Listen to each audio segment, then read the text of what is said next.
acerca de funciones trigonométricas, pero entonces de estas tenemos que tener primero la perspectiva de lo que vimos un poco de razones, de razones y proporciones, un poco de ángulos y ya para hablar netamente de algo de triángulos, las razones trigonométricas de un triángulo.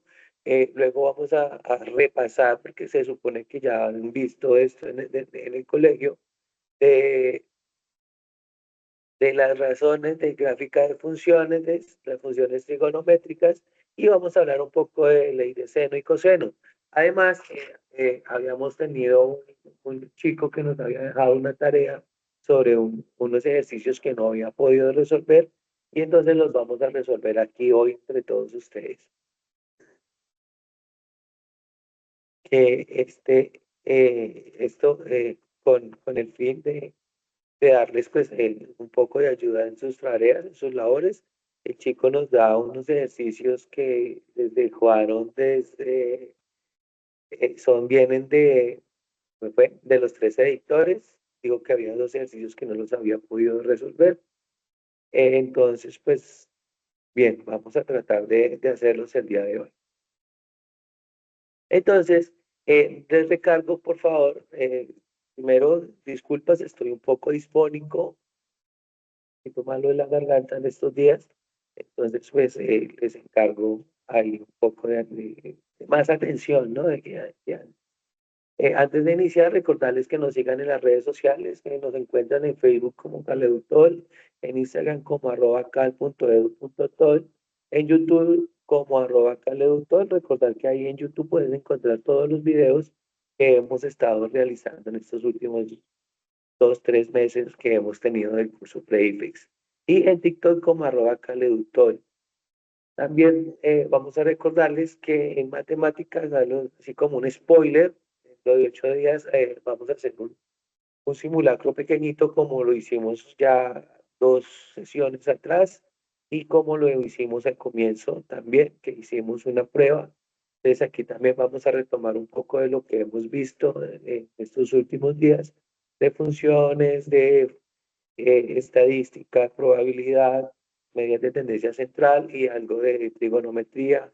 Geometría nos falta trabajar un poco, que me imagino que lo haremos en la última clase, trabajar un poco de geometría, pero aquí vamos a retomar esa parte, ¿no? Para volvernos a mirar cómo vamos ya según, y a probarnos a nosotros mismos para mirar cómo estamos. Recordarles también seguir las normas de etiqueta, conectarse puntualmente como siempre lo hacen, ingresar con tu nombre y apellido, participar únicamente a través de los chats y de la voz cuando, por favor, pedir la palabra, levantar la manito para hacer las preguntas y nosotros le damos el, la participación. Hablar en un lenguaje claro, respetuoso, no enviar mensajes fuera del tema, no hablar nada de spam, cosas que no tengan nada que ver con el tema de la clase. Leer atentamente antes de responder, respetar las opiniones de los compañeros, ingresamos a los links cuando se nos indique que ya tenemos los links compartidos de asistencia. La profe Karina ya nos hizo el favor de compartir y compartir el enlace para que los demás compañeros puedan ingresar.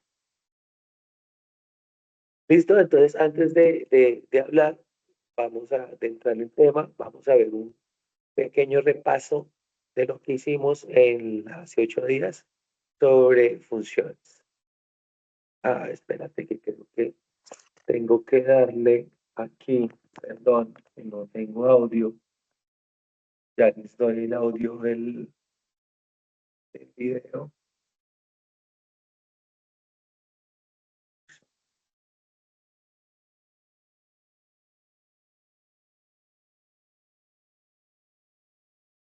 Ustedes no son la diapositiva, ¿cierto?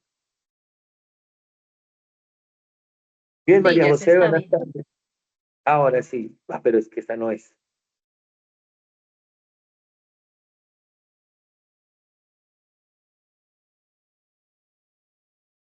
No entiendo por qué se presentó esa diapositiva si no la tengo ni abierta.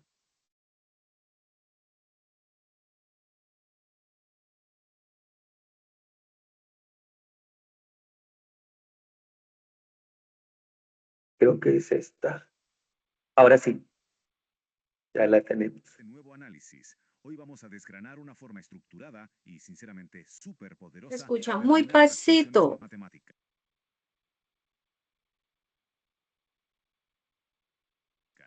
Este concepto es absolutamente vital para arrasar en pruebas de ingreso como el Saber 11. Un dato que es para volverse loco. Más del 60% de los estudiantes se estrellan en estos exámenes precisamente por no visualizar las funciones matemáticas como lo que son, un simple proceso de pasos súper predecibles. En lugar de eso, lo ven como un muro impenetrable lleno de jerga rarísima. Pero al cambiar la perspectiva y usar las herramientas visuales correctas, esos conceptos abstractos se vuelven cristalinos. Así que preparémonos para desmitificar este tema y transformar por completo la manera en que entendemos y resolvemos estas funciones. Profe, no se Para escucha, se lograr escucha dominar muy todo esto, pasito. el plan de hoy es directo al grano. Si quieres, envíamelo por el WhatsApp, a ver si se escucha más duro desde mi computador.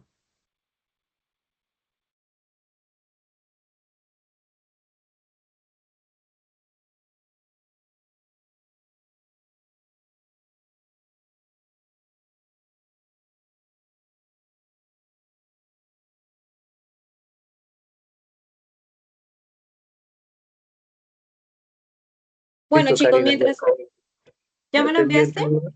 Sí. Bueno, ya lo descargo.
Bueno, chicos, ya los estoy descargando. Permítanme un segundo, voy a compartir.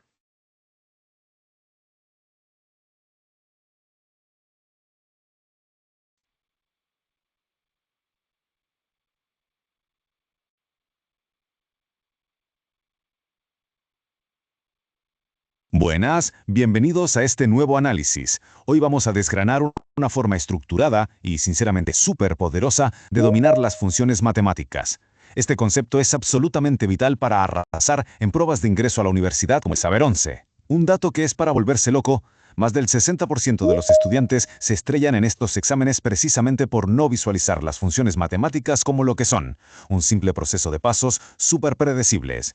En lugar de eso, lo ven como un muro impenetrable lleno de jerga rarísima. Pero al cambiar la perspectiva y usar las herramientas visuales correctas, esos conceptos abstractos se vuelven cristalinos. Así que preparémonos para desmitificar este tema y transformar por completo la manera en que entendemos y resolvemos estas funciones. Vamos a por ello. Para lograr dominar todo esto, el plan de hoy es directo al grano. 1. La máquina de funciones. 2. Dominio y rango. 3. Tipos de funciones. 4. El dominio implícito. 5. Transformaciones gráficas. Y 6. Modelado y optimización. Al seguir este hilo, vamos a convertir esos conceptos teóricos en estrategias de resolución de problemas puras y duras. Sección 1. La máquina de funciones. Entradas y salidas. Vale, vamos a meternos de lleno en esto. Para arrancar y fijar bien la idea central de todo el análisis de hoy, nos quedamos con esta frase clave del material: una función es como una máquina procesadora de números. Y me encanta esta idea porque le quita al instante todo ese rollo intimidante. Las funciones no son monstruos matemáticos imposibles, para nada. Son simplemente máquinas lógicas y estructuradas, que siguen reglas súper estrictas. Lo que metemos dentro se procesa internamente y sale un resultado totalmente predecible al otro lado. A ver, Observemos el mecanismo de esta máquina por dentro. Tenemos un valor inicial, la variable independiente representada por ese punto X que entra a la máquina desde el conjunto de origen, el conjunto A.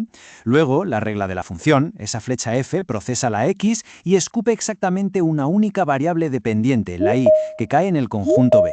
Imaginemos por un segundo una sencilla máquina de duplicar. Si metemos un 3 en el panel de control, la máquina hace su trabajo y obligatoriamente nos devuelve un 6. Es una relación causa-efecto de manual. Cada entrada tiene un destino único garantizado. Sección 2. Dominio y rango. Los límites operativos.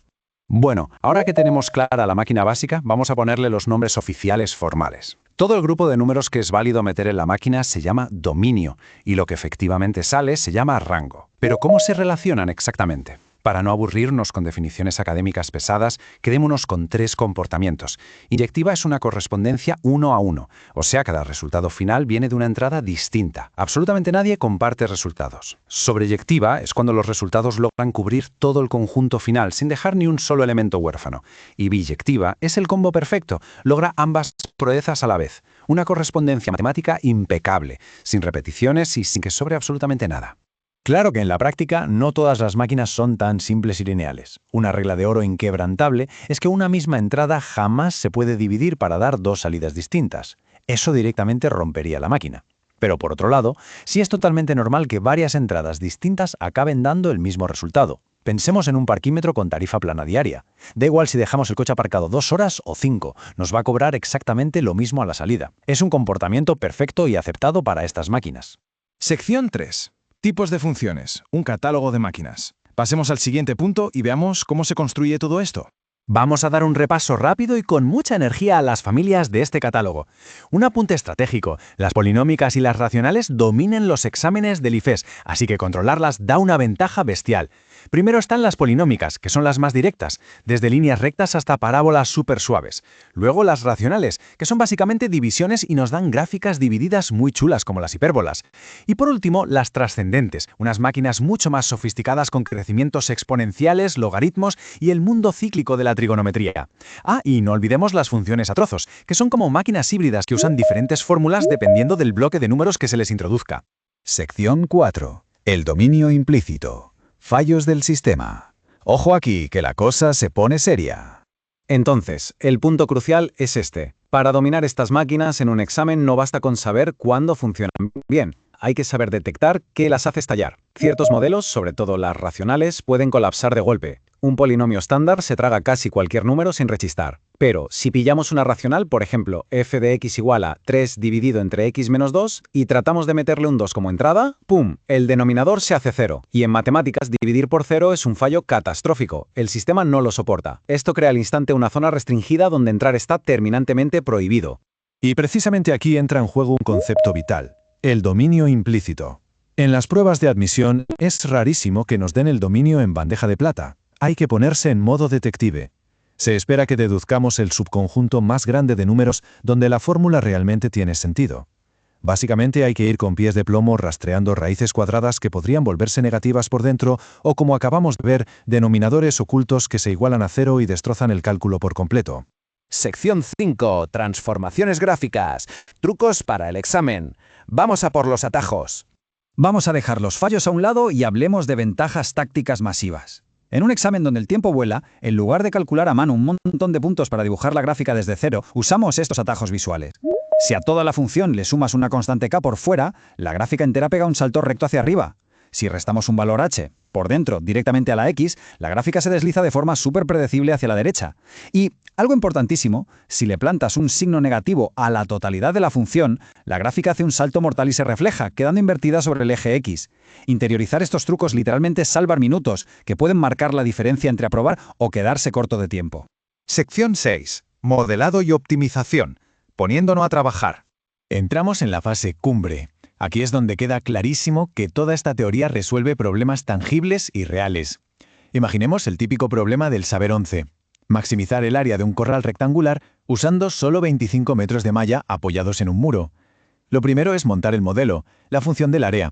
A de x igual a 25x menos 2x al cuadrado. Como el primer coeficiente, la a, es negativo, ya sabemos de antemano que la parábola se abre hacia abajo. Eso garantiza que el punto más alto, el vértice, es el área máxima.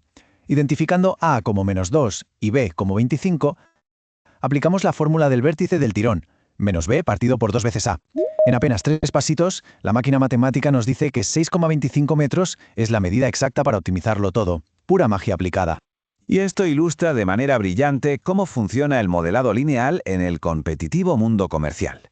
Fijémonos en un vendedor que nota que, si sube un pelín el precio, bajan sus ventas. Al coger esos datos de precios y ventas y tratarlos como simples puntos en un plano cartesiano, se logra sacar una razón de cambio, una pendiente exacta de -4/5. Tirando de un poco de álgebra básica con la ecuación punto pendiente, se monta rápidamente un modelo predictivo brutal, la función de demanda, donde Q depende de P igual a -4/5 de P más 144. Increíble cómo una función teórica abstracta mapea a la perfección la pura realidad económica. Y con esta aplicación en el mundo real cerramos nuestro análisis. Tras desgranar cómo operan estas máquinas por dentro, resulta súper fascinante darse cuenta de que esto va mucho más allá de simplemente tachar la respuesta correcta en un examen estandarizado. Nos deja una reflexión final en el aire. Al mirar nuestro día a día, desde los precios cambiantes en el supermercado hasta los inmensos atascos de tráfico de las ciudades, ¿cuántos de estos fenómenos cotidianos son, en el fondo, simples entradas y salidas movidas por una función matemática que solo espera ser descubierta? Es clave mantener esa curiosidad viva para seguir analizando el mundo a través de los datos. Nos vemos en el próximo análisis.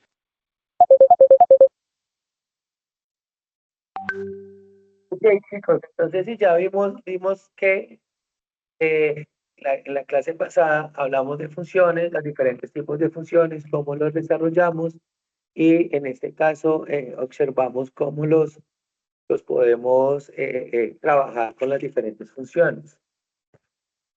¿Ok? Juan Sebastián, listo, eso también hace parte de las funciones y exactamente la respuesta que te está dando esta niña María García dice que es B igual a 80, es la correcta. Ya después me imagino que incluso te está dando de cómo poder y hacer la operación, ¿no? De eso recordemos que es una función proporcional, lo que tú estás preguntando. Estamos hablando de razones y proporciones en este caso. 3 es a 5 estudiantes como 200 es a. Y entonces nos daría un total de 80 estudiantes. Bien, igualmente María José, nosotros vamos a colgar el video en el chat, en el WhatsApp, para que los que no pudieran observarlo, lo vamos a ver de que lo puedan descargar. Bien, compartiendo ahorita otra vez lo de las clases, lo de la presentación.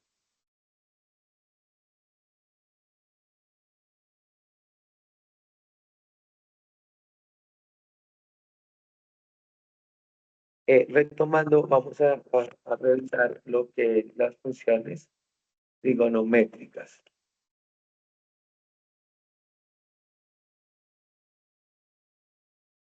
Recordemos que las funciones trigonométricas nos van a ayudar, o las medidas trigonométricas nos van a ayudar a resolver problemas de nuestra vida cotidiana, tal como lo podemos observar y como lo hacían los antepasados hace algunos años atrás. No me grabo. Espérate que estoy presentando la que no es. Dame un momento.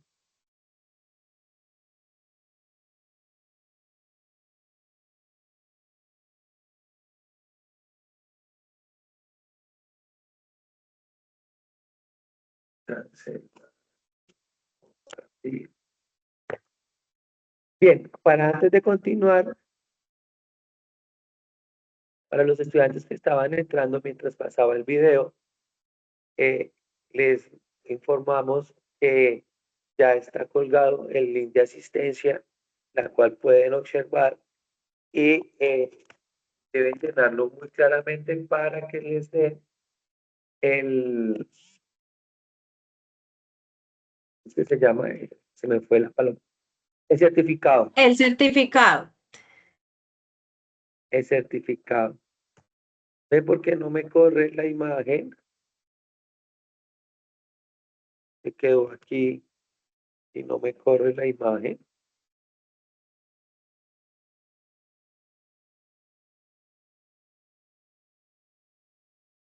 Esta no es la presentación. Profe, ¿quieres que te ayude a compartir o...?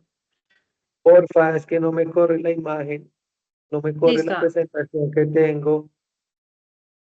dame un momento. Gracias, discúlpame. Bien, mientras la profe Karina nos ayuda con la presentación,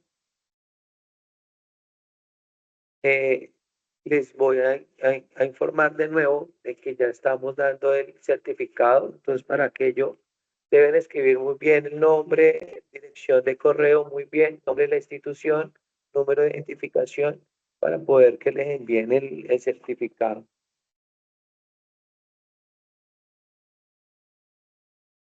¿Listo, profe?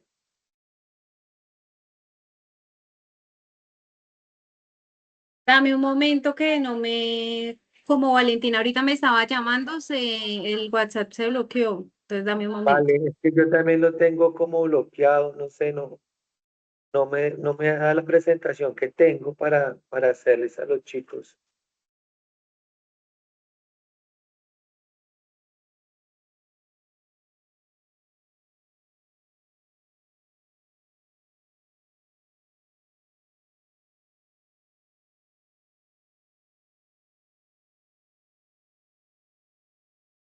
Creo que ya.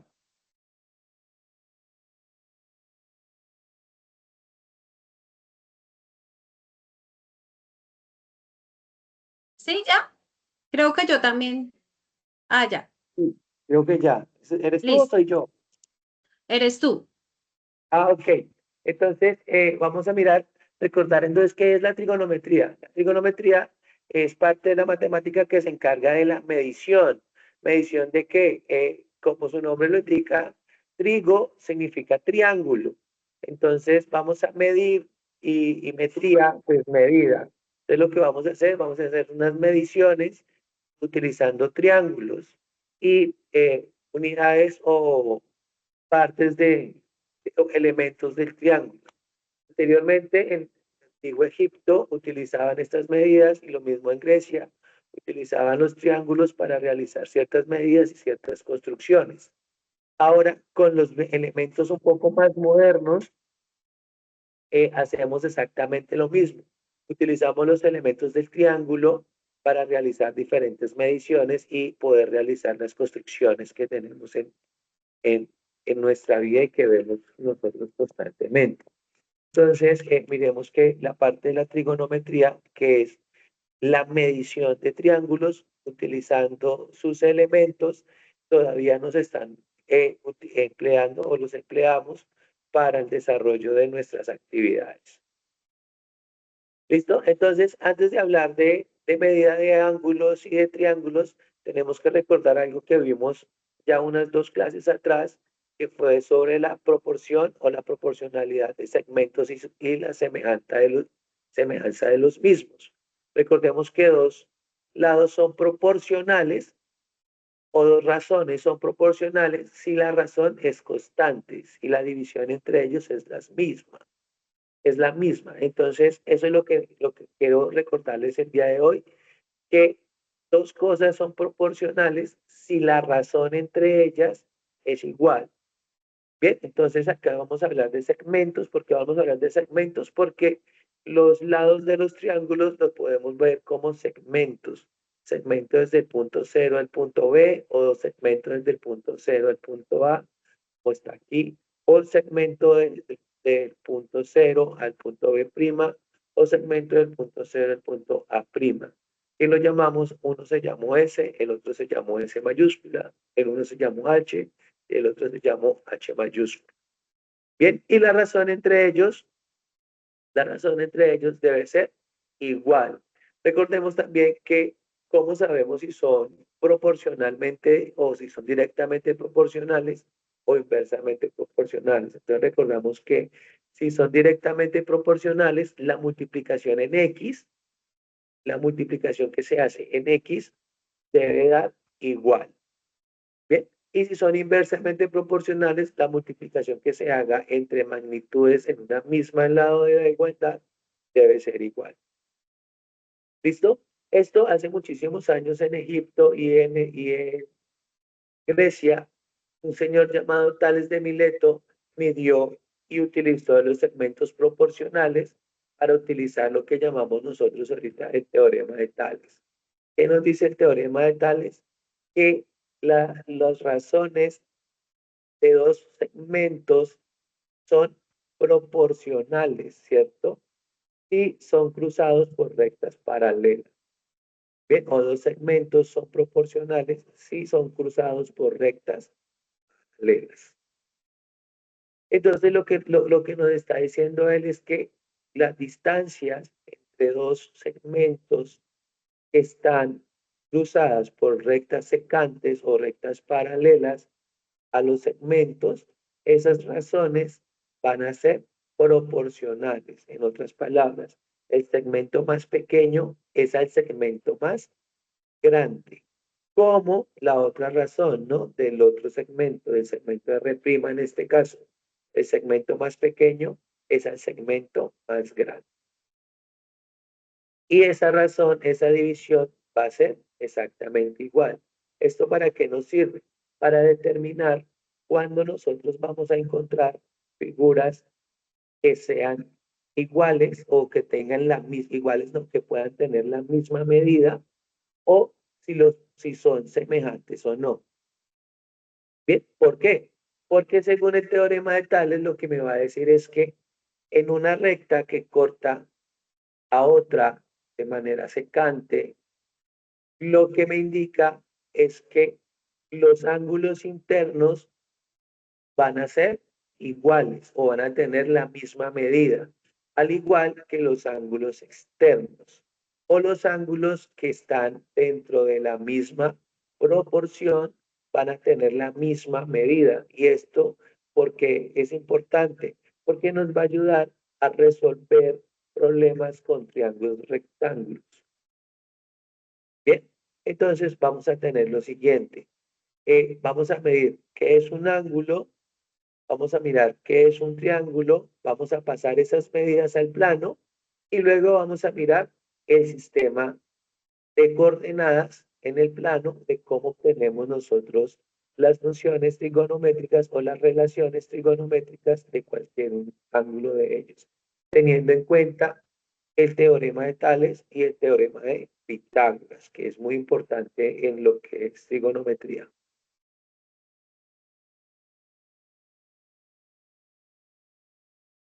¿Listo? Entonces continuamos.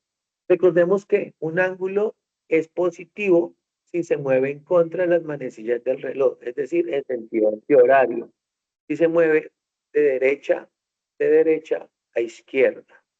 Entonces el ángulo va a ser positivo en este lado. Pero si el ángulo se mueve de izquierda a derecha, es decir, en el sentido horario, el ángulo va a ser negativo. En trigonometría, un ángulo es una figura que siempre se va a mover, ¿cierto? Y el giro continuo está determinado del lado inicial y el lado terminal. Y aquí tenemos una forma de revisar y mirar en cómo podemos utilizar nosotros el transportador para medir ángulos. Bien, y para medir ángulos utilizamos tres tipos de sistemas: sistema sexagesimal, sistema centesimal y sistema radial. El sistema sexagesimal es un sistema que nosotros conocemos desde hace mucho tiempo, en donde nos dice que el ángulo o el giro completo de un ángulo es de 360 grados y tiene algunas subdivisiones, como decimos un grado